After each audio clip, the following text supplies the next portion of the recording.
এশার নামাজ পড়েছি আপনাদের পাশে জগন্নাথপুর আমতলী মসজিদে। নামাজে থাকা অবস্থায় যে ডাক দিকে আকাশে যে ডাক দিছে, আমি তো অনেক ভয় পেয়ে গেছি করি আজকে মাহফিল কই, আকাশের অবস্থা কি, কেমন যে যাই। তখন আমার আবার আরেকটা কথা মনে হয়েছে মসজিদে থাকা অবস্থায়, যে আজকের মাহফিলটা নিশ্চিত আল্লাহর কাছে কবুল, এই জন্যই আল্লাহ পাক রহমতের বৃষ্টি দান করছেন। সুবহানাল্লাহ। আর একটু জোরে, আরো জোরে, ঠিক না? জোরে কর। কারণ রহমতের বৃষ্টি আসা এটা কবুল হওয়ার একটা লক্ষণ। আর আমি এই আপনাদের মত কিরকম জানি না, আমি এই বছর গরমের ভিতরে আজকের মতন গরম আমি আর দেখিনি। আজকে এত গরম, সারা বিদ্যুৎ ছিল, সারাদিন ফ্যান চলছে, কিন্তু ঘাম আর বন্ধ হয়েছে না, ঘাম ঠিকই গেছে। আল্লাহ তাআলা আজকের মাহফিল কবুল করুন, আমরা আরেকবার বলি আমিন। জোরে কোন আমিন। আমার আগের বক্তারা চমৎকার সুন্দর করে মুহাম্মদ রাসূলুল্লাহ সাল্লাল্লাহু আলাইহি ওয়াসাল্লামের জন্মের উপরে, মিলাদের উপরে গুরুত্বপূর্ণ চমৎকার কথা বলছেন। তো আমিও যদি এই কথাই বলি, আর এই ওয়াজ তো আমার কাছ থেকে আপনারা দীর্ঘদিন শুনছেন, তো সব ওয়াজ যদি একরকম হয়ে যায় তাহলে মাহফিল সৌন্দর্য হয় না, ঠিক কিনা? জোরে কোন। ফুল যেমন এক এক ফুলে গ্রান এক এক রকম হয়, আলোচনা বিভিন্ন আলোচনা করা লাগে। আমি আপনাদের সামনে যে কথাটা বলবো তাহলে এই, খুব খেয়াল করেন আমার দিকে, যে আল্লাহর প্রিয় নবী, সকল নবীদের সরদার সাইয়্যিদুল মুরসালিন, আল্লাহ পাক কোরআনে কারীমের মধ্যে বলছেন, ওয়ামা আরসালনাকা ইল্লা রাহমাতাল লিল আলামিন।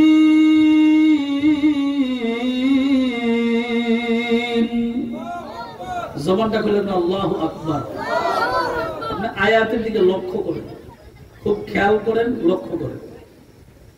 আল্লাহ তাআলা কোরআনে কারীম জিবরাইল আলাইহিস সালামের মারফতে ওহীর মাধ্যমে নবীজির কাছে পাঠাইছেন। কোরআন শরীফ আপনি খুললেই প্রথমেই দেখতে পারবেন যে আল্লাহ তার নিজের ব্যাপারে বলছেন। জোরে কোন, আল্লাহ কার ব্যাপারে বলছেন? নিজের ব্যাপারে। কি বলছেন? আলহামদুলিল্লাহি রাব্বিল আলামিন।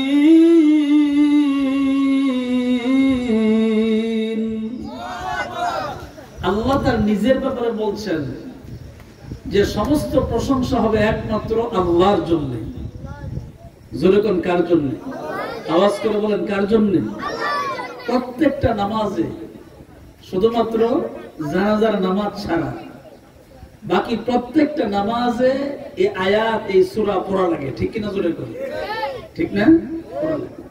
তো আল্লাহ তাআলা কোরআনে কারীমের সর্বপ্রথম আল্লাহ তার নিজের কথা বলছেন এই জন্য যে উনি না বললে তো আমরা বুঝবো না, ঠিক কিনা? জোরে করে। তো আমরা যাতে সহজে বুঝি, আমরা যাতে সহজে আল্লাহর প্রশংসা করতে পারি, এই জন্য আল্লাহ শুরুতেই বলছেন তোমরা সমস্ত প্রশংসা করবে একমাত্র কার জন্য? আরো জোরে কোন, কার জন্য? আল্লাহর জন্য।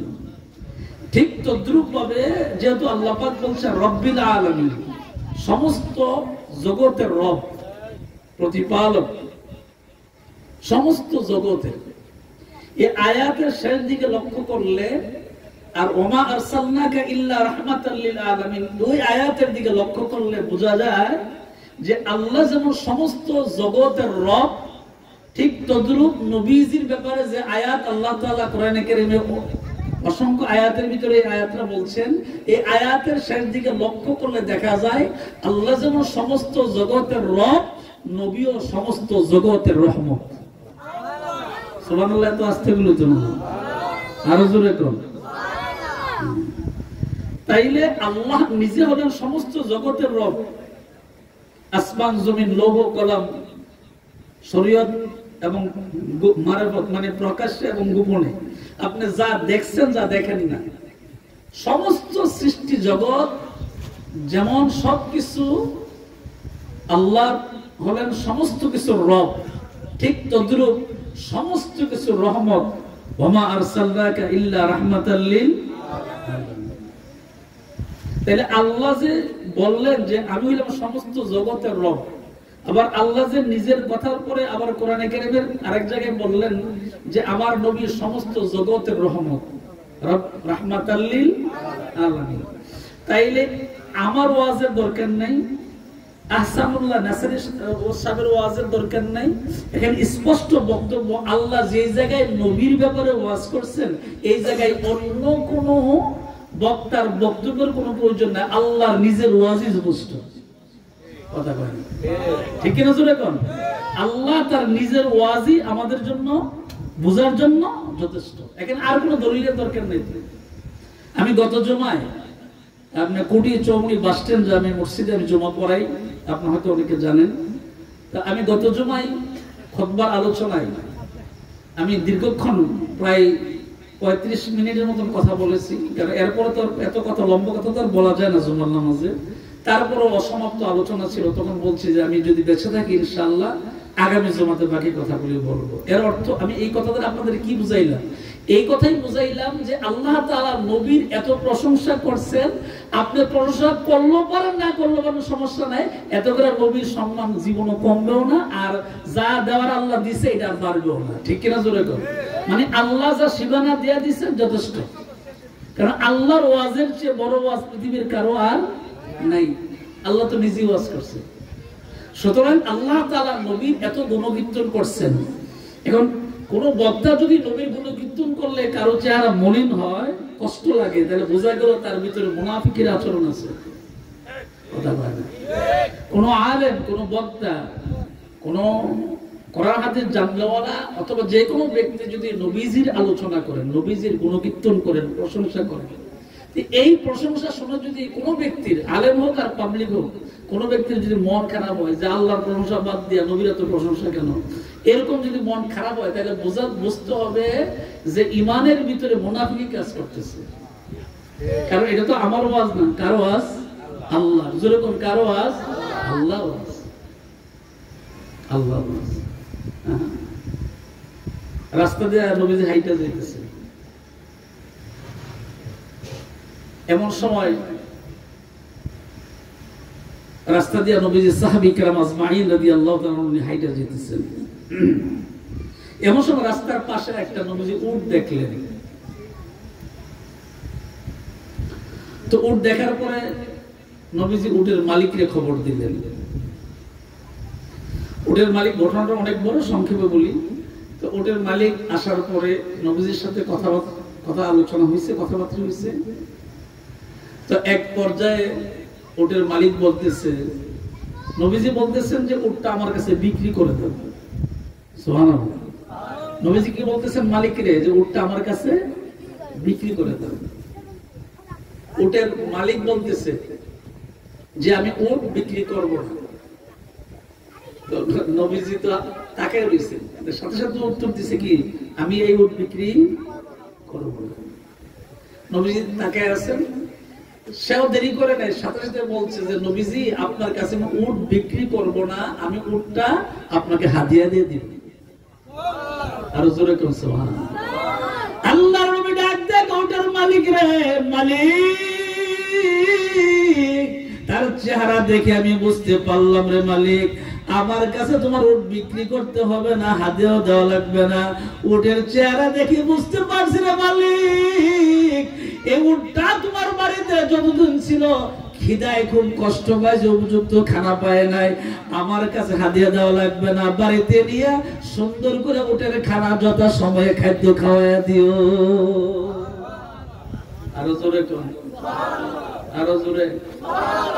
ফাঁকে দেয়া উট নবীর সঙ্গে কথা বলছে, ফাঁকে দেয়া উট নবীর সঙ্গে কথা বলছে। পৃথিবীর এই চিত্র মানুষের সামনে যখন তুলে ধরা হয় তখন স্বাভাবিকই বোঝা যায়। রাস্তার পাশে উট, নবীজি সাহাবী কেরাম আজমাইন রাদিয়াল্লাহু তাআলা নিয়ে যাচ্ছেন, আর এমন সময় দেখতে পেলেন উটের এই অবস্থা। আবার উট নবীর সঙ্গে কথাও বললেন। মুহাম্মদুর রাসূলুল্লাহ সাল্লাল্লাহু আলাইহি ওয়াসাল্লাম এর সম্মান ইজ্জত পৃথিবীর কেউ দেয় নাই, স্বয়ং যিনি বানাইছেন উনি। আরো সহজ কথা হলো, খুব খেয়াল করবেন, আরো সহজ কথা হলো এই যে আপনি নবীজির প্রশংসা গুণকীর্তন করতে করতে গোটা জীবন যদি আপনার শেষ হয়ে যায়, আপনি নবীজির গুণকীর্তন শেষ করতে পারবেন। আপনার জীবন শেষ হবে কিন্তু নবীর প্রশংসা করা শেষ হবে না। কারণ কি? এর কারণ হলো আল্লাহ পাক বলছেন কারণটা কি? কারণটা হলো যে আল্লাহ তাআলা একমাত্র রব, উনি খালেক। খালেক শব্দের অর্থ কি? সৃষ্টিকর্তা। খালেক শব্দের অর্থ কি? এই জন্য পৃথিবীর কোন মানুষের নাম যদি খালেক হয় তাহলে শুধু খালেক ডাকা যাবে না, তাকে ডাকতে হবে আব্দুল খালেক, সৃষ্টিকর্তার বান্দা। আব্দুল শব্দ ব্যবহার করতে হবে। আব্দুর রহমান, আপনি শুধু রহমান ডাকতে পারবেন না, গুনাহ হবে। রহমান একমাত্র আল্লাহ, আপনি বলতে হবে আব্দুর রহমান, রহমানের বান্দা। রাহিম, শুধু রাহিম নাম কাউকে ডাকা যাবে না, আপনি বলতে হবে আব্দুর রাহিম। হ্যাঁ, আব্দুর রাহিম, রাহিমের বান্দা। সুবহানাল্লাহ কইবেন না? আরো জোরে আল্লাহ ডাক দিয়ে বলে, জিবরাইল পয়গম্বরকে তুমি জানায়া দাও तमाम পৃথিবীর মানুষগুলোকে আমি আল্লাহ বানাইলাম, আরশ বানাইলাম, লৌহ কলম সব কিছু বানাইলাম, সব কিছু আমি আল্লাহ পাক বানাইলাম, সব কিছু রব আমি আল্লাহ। আমি আল্লাহ তাদেরকে জানায়া দিলাম, জিবরাইল নবীকে তুমি জানায়া দাও উম্মতদেরকে ওয়াজ করার জন্য আমি আল্লাহ যা বানাইলাম, মানুষ দেখুক আর না দেখুক, तमाम সৃষ্টি জগতের ভিতরে আমি আল্লাহ সবার উপরে যার সম্মান দিয়েছি উনি পৃথিবীর অন্য কেউ নয়, উনি হলেন আমার শ্রেষ্ঠ পয়গম্বর মুহাম্মদ রাসূলুল্লাহ সাল্লাল্লাহু আলাইহি ওয়াসাল্লাম। জোরে কোন আল্লাহু আকবার, জবান খুলে কোন সুবহানাল্লাহ, আর জোরে কোন আলহামদুলিল্লাহ। লা ইলাহা ইল্লাল্লাহ, লা ইলাহা ইল্লাল্লাহ মুহাম্মাদুর রাসূলুল্লাহ সাল্লাল্লাহু আলাইহি ওয়াসাল্লাম। বাবা আমার ভাইরা রে, এই মাহফিলে পড়ছেন, হইতে পারে কারোর জন্য এই জীবনের শেষ মাহফিল। সামনে আস্তে আস্তে মাহফিলের সিজন আসতেছে, উলামায়ে কেরামরা বিভিন্ন জায়গায় আসবেন। খেয়াল রাখবেন রে বাবা, আজকের মাহফিলে আপনার জান্নাতের বাগানে ঈদে মিলাদুন নবী সাল্লাল্লাহু আলাইহি সাল্লাম মাহফিলে বসে রইলেন। হইতে পারে কারো জীবনের জন্য শেষ মাহফিল, আবার মাহফিল না হইতে পারে, আপনার জীবনে আপনি আমার মাহফিল না হইতে পারে পাইতে পারেন। আজকের মাহফিলটা যদি আপনার জীবনের জন্য শেষ মাহফিল হয়ে যায়, কবরের ভিতরে যখন আপনি চলে যাবেন, খেয়াল করেন, খুব খেয়াল করেন। গত মঙ্গলবার সকালবেলা আমি ব্রাহ্মণবাড়ি, আমার শ্বশুর বাড়ি, আপন শ্বশুর এবং শাশুড়ি আমার দুনিয়ায় নেয় কবর জিয়ারত করার জন্য ফজর নামাজ পড়ে গেলাম। খুব খেয়াল করেন, ফজর নামাজ পড়ার পরে কবর জিয়ারত করার জন্য গেলাম। আমার সন্তান ও বড় সন্তানটা ওইখানে ওই কবরস্থানে শুয়ে আছে, তাদের কবর জিয়ারত করার জন্য গেলাম। কবর জিয়ারত করতে যাওয়ার সময় কবরস্থানে যাইতে পারি না, সামান্য একটু রাস্তা বাকি আছে। আমার যে ড্রাইভার ছিল, আমাকে যে গাড়ি নিয়ে বিভিন্ন মাহফিলে যাই, তো আমার যে ড্রাইভার ছিল, গত মঙ্গলবার সকালবেলায় ব্রাহ্মণবাড়ি আমি শ্বশুর শাশুড়ির কবর জিয়ারত করি। সমস্যা নেই, আকাশ খারাপ তো, অসুবিধা নেই, চলবে চলবে, সমস্যা নেই। আল্লাহ আল্লাহ, লাইন দেওয়া হয়েছে, আল্লাহ, না না সমস্যা নেই, সমস্যা নেই, সমস্যা নেই। আল্লাহ আল্লাহ আল্লাহ,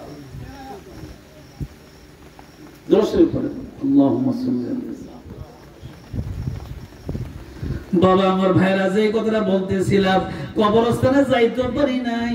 আমার ড্রাইভারের আম্মা ফোন করে বলছে যে আমার ছেলের অবস্থা খুব খারাপ। ও কি হয়েছে? অল্প বয়স, একেবারে অল্প বয়স। আমার ড্রাইভারের বয়স একেবারে অল্প বয়স ছিল, শুধুমাত্র বিবাহ করছে। বিবাহ করার পর আল্লাহ পাক তাকে 2টা সন্তান দান করছেন, অল্প বয়সের মানুষ। হঠাৎ করে ফোন গেল, তার বুকের ভিতরে ব্যথা। কিছুক্ষণ পর আবার ফোন গেল যে অবস্থা খারাপ, কুমিল্লা নিয়ে গেছে অ্যাম্বুলেন্স নিয়ে। আবার সামান্য 20 থেকে 25 মিনিট পরে ফোন গেল, হুজুর আপনার ড্রাইভার দুনিয়াতে নাই, দুনিয়া থেকে বিদায় হয়ে গেছে। ইন্না লিল্লাহি ওয়া ইন্না ইলাইহি রাজিউন। আপনি কল্পনা করতে পারছেন? 2 ঘন্টা হয় নাই, 2 ঘন্টার ভিতরেই তার ব্যথা উঠছে। এই ব্যথার ভিতরে সে দুনিয়া থেকে বিদায় হয়ে গেছে, অল্প দিনে, অল্প বয়সে। শুধুমাত্র তার 2টা মেয়ে জন্ম হয়েছে আর আরেকটা সন্তান জন্ম, বয়স একবারে কম। দেশের বিভিন্ন জায়গায় আমাকে নিয়ে গাড়ি নিয়ে আমাকে নিয়ে যাইতো মাহফিলে। আজকে আমার ড্রাইভার কবরস্থানে শুয়ে রয়েছে আর আমি ওয়াজ করতেছি। কার লাগিয়া কান্দ তুমি, আরে কার লাগিয়া হাসো, আরে যে তোমার করলো সৃজন তারই ভালোবাসো। কার লাগিয়া কান্দ তুমি, কার লাগিয়া হাসো।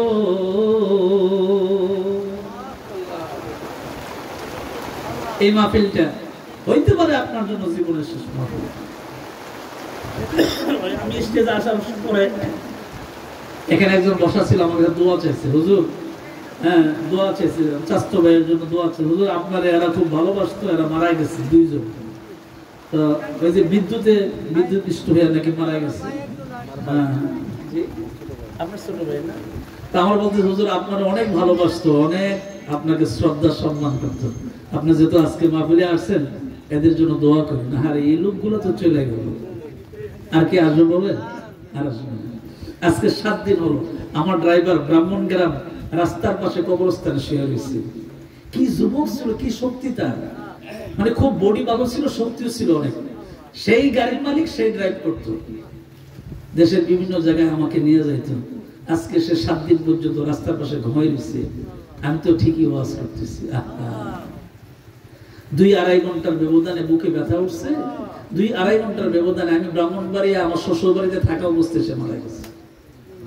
তারপরে দৌড়ে তাড়াতাড়ি করে গাড়িতে আসলাম, আইসা আসর নামাজের করে জানাজা দিলাম। আহারে নিজ হাতে নিজের দেখা কবর জানাজার নামাজ পড়লাম, কবরে শোয়াইলাম। আহারে জীবন, কবরে পানি উঠে গেছে, পরে কলা গাছ কেটে দিছে।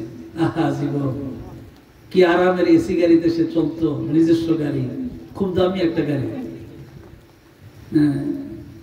কি আরামের বিছানায় ঘুমাইতো, বিল্ডিং করে ঘুমাইতো। আজকে সে 7 দিন কবরে পানি উঠে গেছে, কলার ফুল দিছে, ওইখানে সে ঘুমায়। মত কাসিন করলো নাসিন সারেব, মত কাসিন করলো নাসিন সারেব, কবর বাইতিন করলো নাসিন দাখিল, কবর বাইতিন করলো নাসিন দাখিল। আরে জীবন, এই এলাকাতে যারা আমার ওয়াজ শুনছে দীর্ঘদিন, আমরা হয়তো অনেকে আছি কিন্তু অনেকে দুনিয়াতে নাই। আমার আব্বার কত মুরিদ, কত ভক্ত চলে গেছে দুনিয়া থেকে। আমার কাছে মুরিদ হয়েছে যারা, এর ভিতরে অনেকে চলে গেছে। আহারে দুনিয়ার জীবন। এই জন্য আল্লাহ পাক ডাক দিয়ে বলে, পৃথিবীর মানুষ তোমরা শুনে রাখো, আমি আল্লাহ তোমাদেরকে নির্দিষ্ট একটা হায়াত দান করছি। হায়াতের পরে তুমি আস্তে করে কবরের ভিতরে চলে যাইবা। সাবধান রে, তুমি খেয়াল রাখো, কবরের ভিতরে তুমি চলে যাবা। দুনিয়ায় যাই করো না কেন, কবরে যাওয়ার পরে কিন্তু তোমার জবাব দেওয়া লাগবে। ঠিক কিনা? বাঁচা যাবে? আমার ড্রাইভারের সন্তানগুলোর দিকে চাই না, আমারই চোখে দেখানি। এই ছোট্ট একটা বাচ্চা, বড় মেয়েটা ক্লাস 4-এ পড়ে, আর ছোট আর একটা সন্তান জন্ম হবে আর কি, গর্ভ অবস্থায়। আমি চিন্তা করলাম, আহারে সে তো চলে গেল, ওই সন্তানটা দুনিয়া আসলে তার বাবা দেখবে না। এই তো জীবন, এই দুনিয়ার জন্য আপনি আমি কত পেরেশান, কত কিছু করি। আবার অনেকে আছে মানুষের সম্পদ মেরে খায় এই দুনিয়ার লেগে। दुनिया मुसाफिर खाना कबर आखिर ठिकाना, दुनिया मुसाफिर खाना कबर आखिर ठिकाना। कोई आगे रोआना है, कोई पाछे रोआना, कोई आगे रोआना है, कोई पाछे रोआना। जिंदगानी मेघेर पानी যাচ্ছে চলে যমুনা, টাকা করি সোনার বাড়ি রইবে পরে দুনিয়া, টাকা করি সোনার বাড়ি রইবে পরে দুনিয়া। 22 লক্ষ টাকার গাড়িতে সে চলত, দামি গাড়ি।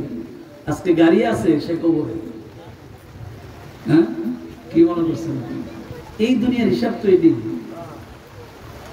হ্যাঁ, এই হিসাব।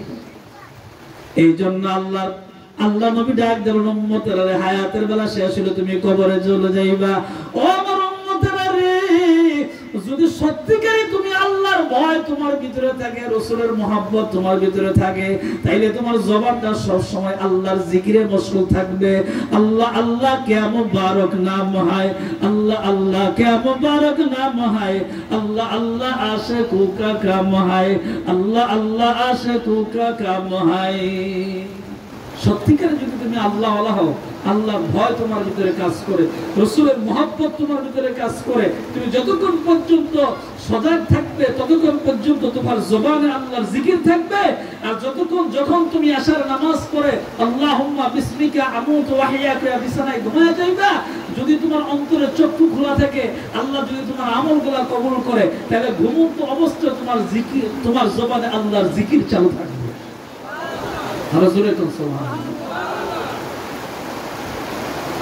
মাশাআল্লাহ, বৃষ্টি সমস্যা নেই, এটা তো আল্লাহর রহমত। আগে তো বলছি এটা মাহফিল কবুল হওয়ার একটা লক্ষণ এবং এটা আল্লাহর রহমত। এটা দরুদ শরীফ পড়েন, আল্লাহুম্মা সাল্লি আলা মাওলানা মুহাম্মদ সাইয়্যিদিনা লা ইলাহা ইল্লাল্লাহ লা ইলাহা ইল্লাল্লাহ। ভিতরে বসেন, একটু কষ্ট করে বসেন ভিতরে। ইল্লাল্লাহ জায়গা আছে, ভিতরে আসেন। লা ইলাহা ইল্লাল্লাহ লা ইলাহা। আসমানের মালিক যেই আল্লাহ, জমিনের মালিক সেই আল্লাহ, হায়াতের মালিক যেই আল্লাহ, মৌতের মালিক সেই আল্লাহ। পড়েন লা ইলাহা ইল্লাল্লাহ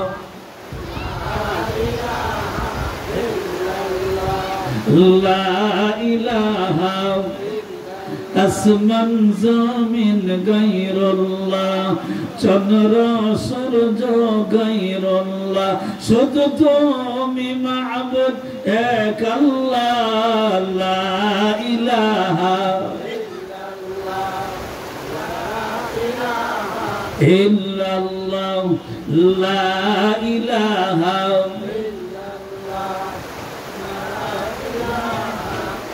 মাশাআল্লাহ লা ইলাহা লা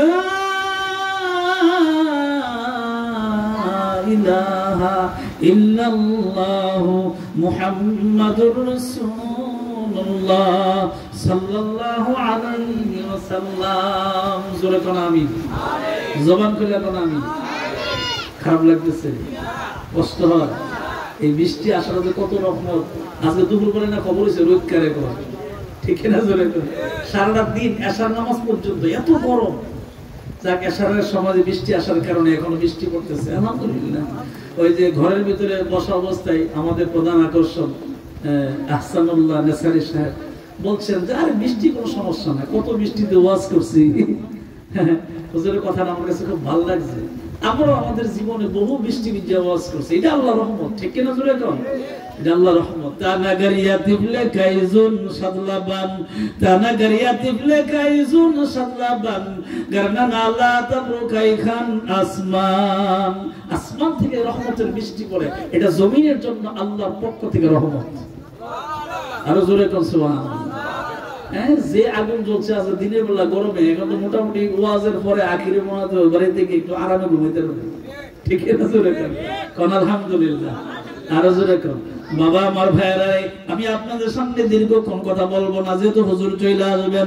অল্প কথার ভিতরে আমি আপনাদেরকে বুঝাইতে চাই, আজকে দীর্ঘদিন পর্যন্ত আপনাদের সামনে আপনাদের এলাকায় আসা যাওয়া করি না। আপনাদের এলাকা আর আমার এলাকা একই এলাকা, আপনারা আমার মানুষ, আমি আপনাদের মানুষ। আমি ওই কথারই বুঝাইতে চাই, এমন একটা সময় আসতে পারে মুখলেসুর রহমান মান্নানী দুনিয়ায় থাকবে না, কণ্ঠের আওয়াজ আর হবে না, মাইকের সামনে আসবে না, মাহফিল আর আসতে পারবে না। হয়তোবা আমার আব্বার মতন আমি কোনো এক সময় কবরের ভিতরে চলে যাব। আপনাদের কাছে আমার অনুরোধ, জীবনের শেষ মাহফিল মনে করে আল্লাহর কাছে বেশি বেশি করে ক্ষমা চাইবেন, তওবা করবেন। আল্লাহ, জীবনে অনেক ভুল করেছি, আল্লাহ তুমি যদি ক্ষমা না করে দাও গো আল্লাহ, আমরা কার কাছে যাব? যাওয়ার মতন তো আমাদের আর কোনো রব নাই। আছে নাকি? কথা বলেন, আছে? আমাদের আর তো কোনো রব নাই। কোথায় যাব? কোথায় যাব? এই জন্য ফাঁকেদার একটা কথা স্মরণ করায় দেই, খেয়াল রাখবেন আমাদের কোনো আর দ্বিতীয় রব নাই। এই জন্য আমাদের পক্ষ থেকে সাজদা পাওয়ার অধিকার দ্বিতীয় আর আল্লাহ ছাড়া কেউ নাই। ঠিক কিনা জোরে কর? কোনো মাজারে সাজদা দেওয়া যাবে? কোন পীরের সামনে? এই বন্ডটি আমাদের সুন্নি জামাতের ক্ষতি করছে বেশি। ঠিক কিনা জোরে কর? সুন্নি জামাত এত কলঙ্কিত হইতো না, শুধুমাত্র এই কিছু বন্ডদের কারণে আমাদেরকে তারা গালি দিতে সুযোগ পাইছে। হ্যাঁ, নাচানাচি, ভালাবালি, সেজদা পাইছি। আল্লাহ আল্লাহ আল্লাহ হেদায়েত দান করুন, বলেন আমিন। শুধু স্পষ্ট বক্তব্য, খাঁটি আহলে সুন্নাত ওয়াল জামাতের কাজ হইল নবীর আদর্শ যেখানে আমরা আছি, ঠিক কিনা জোরে কোন? নবী যেইভাবে আমাদেরকে চলার জন্য বলে গেছেন, সুন্নতের আমল করার জন্য বলে গেছেন, আমরা ঠিক ওইভাবে চলবো। আমরা একজন আদর্শবান, একজন নেককার উলামায়ে কেরাম, একজন পীর মাশায়েখ বুজুর্গানের দিন, তাদেরকে অবশ্যই সম্মান করব, কিন্তু সম্মানের কথা এইরকম না যে তাকে সাজদা করব। ঠিক কিনা জোরে কর? সাজদা হবে একমাত্র আল্লাহর জন্য। জোরে কর, কার জন্য? জোরে কর, কার জন্য? একমাত্র নামাজে আপনি আল্লাহকে সাজদা দিবেন। লাভটা কি? লাভটা কি শুনেন। আল্লাহ নিজে খুশি হয়ে একটা কথা আমাদেরকে বলছেন।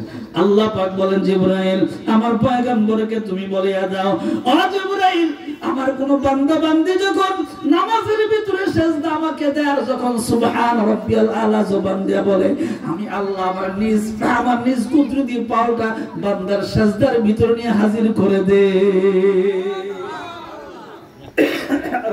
আল্লাহু আকবার। আপনি খেয়াল করেন, কথাটা কিন্তু ছোট না, অনেক দামি কথা।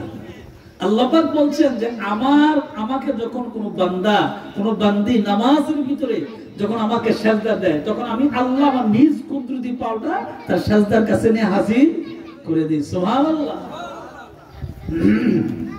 এই জন্য খেয়াল রাখবেন, আল্লাহ ছাড়া কাউকে কোনোভাবে, পীর যত বড় হোক, বুজুর্গ যত আল্লাহ ওলি হোক, যত কিছু হোক, আল্লাহ ছাড়া কাউকে সাজদা দেওয়া যাবে না। স্পষ্ট হারাম। হ্যাঁ, আপনি সম্মানের খাতিরে পায়ে ধরে সালাম করতে পারেন, সমস্যা নেই। আপনি যদি আপনার মা বাবা, আপনার শিক্ষক, আপনার পীর, মুরব্বীদেরকে আপনি যদি পায়ে ধরে সালাম করেন, ওটা সমস্যা নেই, এটা কোনো অসুবিধা নেই। কিন্তু মাথা ঝুঁকায়া সাজদা দেওয়া যাবে না। সাজদা একমাত্র নামাজ। জোরে কোন? সাজদা কোথায়? জবান খুলে কোন? সাজদা কোথায়? নামাজ। খুব খেয়াল, খুব সাবধান থাকবেন। এই জন্য আল্লাহ পাক এই কথা বুঝাইতে যে আমাদেরকে সুন্দর করে কোরআনে কারীমের ভিতরে বুঝাই দিলেন, ইয়া বুনাইয়া লা তুশরিক বিল্লাহ ইন্নাশ শিরকা লাযুলমুন আযীম।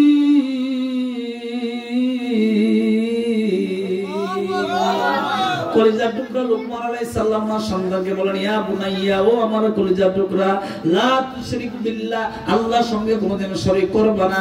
ইন্নাশ শিরকা, নিশ্চয়ই শিরক, লা যুলমুন আযীম, শিরক গুনাহ মারাত্মক এবং ভয়াবহ। এই গুনাহ আল্লাহ পাক তওবা ছাড়া কখনো maaf করবে না। খাঁটি তওবা ছাড়া শিরকের গুনাহ maaf হবে না। খুব সাবধান, খুব সাবধান।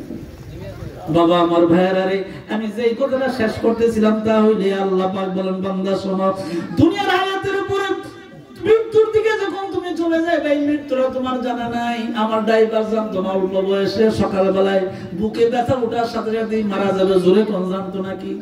জানলে তো 22 লক্ষ টাকার গাড়িটা বিক্রি করে যাইতো। জানলে তো হিসাব কিতাব দিয়া বউর কাছে সবকিছু বোঝায় যেত। ঠিক কিনা জোরে বলেন? তাইলে তার মৃত্যু জানা নাই, এই জন্য তার দুনিয়াতে যা ছিল সবকিছু বিবিকে বোঝায় যেতে পারে নাই, কারণ সে তো জানে না তার এত শক্তি, এত যুবক, তকবকে যুবক, এত শক্তিশালী একটা মানুষ এইভাবে চলে যাবে, সে জানতো না। আল্লাহ পাক ডাক দেখো, জিবরাইল আমার বন্ধুকে তুমি জানায় দাও, উম্মতদেরকে বলে দেওয়ার জন্য, হায়াতের মালিক আমি আল্লাহ, মওতের মালিকও আমি আল্লাহ। পৃথিবীর কোন আমার বান্দা বান্দি মওতের সময় জানবে না আমি আল্লাহ না জানাইলে।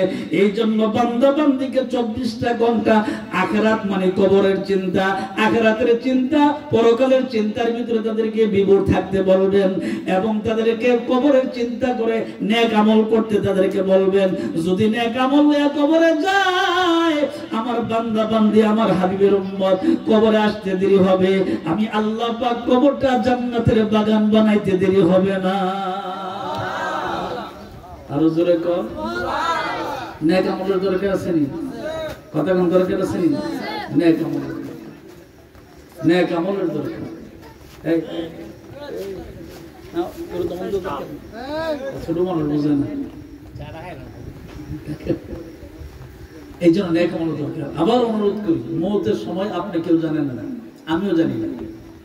আমরা পৃথিবীতে কোনো মানুষ আমাদের মওতের সময় জানা নেই।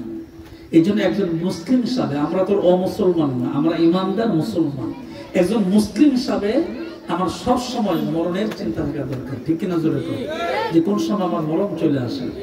এই জন্য আল্লাহ ওয়ালা যারা, আল্লাহর ওলি যারা, তাদের কাছে গেলে দেখবেন তারা যারা খাঁটি আল্লাহর ওলি, তাদের কাছে যখনই যাবেন তখনই দেখবেন আপনাকে তালিম দিবে, ঠিক নেই? আপনাকে তালিম দিবে, বলবে এই আমল করো, এইভাবে করো, এইভাবে দুরূদ পড়ো, এইভাবে জিকির করো, এইভাবে নবীর সুন্নাত গুলো আমল করো, এইভাবে নামাজগুলো পড়ো। আর যারা বন্ড, এরা নিজে তো নামাজ পড়ে না, আপনার কোনো মনে, ঠিক কিনা চলে করো, নিজেই তো নামাজ পড়ে না। হ্যাঁ, কি জবাব দিব মৃত্যুর পরে? নিজেই নামাজ পড়ে না, অবশ্য পীর সাহেব বই রয়েছে, নিজেই নামাজ পড়ে না, হ্যাঁ হুজুর সাহেব বই রয়েছে। মরণ একবার হবে সবার, কবর একবার যাওয়া লাগবে, আল্লাহর কাছে হিসাব দেওয়া লাগবে। বাবা আমার ভাইয়েরা, শেষ কথা হইলে আল্লাহ পাকের শ্রেষ্ঠ পয়গম্বর পৃথিবীর জমিনে আল্লাহ পাক 63 বছর ওনাকে হায়াত দান করলেন। কয় বছর? আরো জোরে। 63 বছর হায়াতের ভিতরে নবী 52 বছর বয়সে মেরাজ করলেন।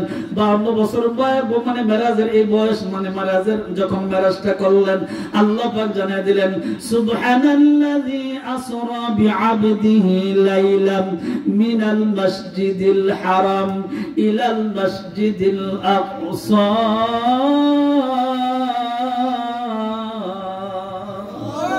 জবান খুলে আল্লাহু আকবার, আরো জোরে আল্লাহু আকবার।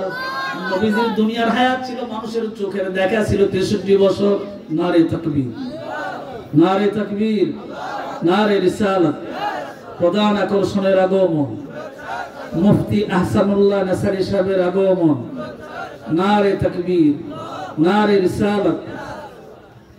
সবাই জায়গায় বসেন, একবারে চুপচাপ থাকবেন, আদব রক্ষা করবেন, কোনো কথা হবে না, একবার চুপচাপ থাকবেন।